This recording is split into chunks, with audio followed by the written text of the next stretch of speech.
نحمدہ نصلی علی رسولہ الکریم اما بعد فاعوذ باللہ من الشیطان الرجیم بسم اللہ الرحمن الرحیم۔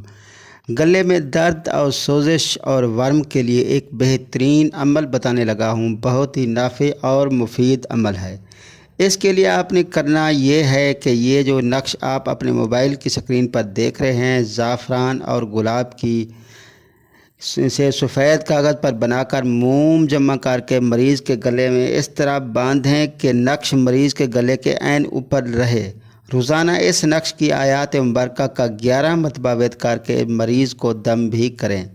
انشاءاللہ العزیز اللہ کے حکم سے 7 دن کے اندر ورم اور درد ختم ہو جائے گا اور آئندہ کبھی بھی نہیں ہوگا۔ نقش بنانے کا طریقہ یہ ہے کہ سب سے پہلے آپ نے لکھنا ہے اعوذ باللہ من الشیطان الرجیم بسم اللہ الرحمن الرحیم۔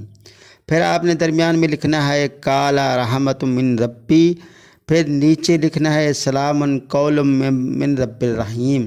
اس کے بعد نقش کے اوپر یاسین والقرآن، پھر الحکیم۔ یہ نقش آپ کا تیار ہو گیا۔ اس کے ساتھ ساتھ ایک اور نسخہ بھی بتا دیتا ہوں۔ ہلدی اور گڑ کا استعمال گلے کی سوزش کے لیے بہترین گھریلو نسخہ ہے۔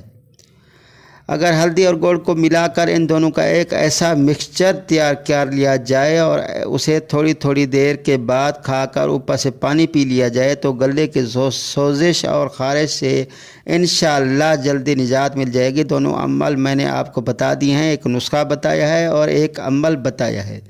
دونوں اگر آپ استعمال کریں اور جو آیات میں نے بتائی ہیں، یہ جو نقش کے اوپر لکھی ہوئی ہیں، یہ اگر آیات مبارکہ اگر ہلدی اور گڑ پر بھی دم کر لیا جائے تو بہت ہی مجرب اور فائدہ مند ہوگا۔ جزاک اللہ۔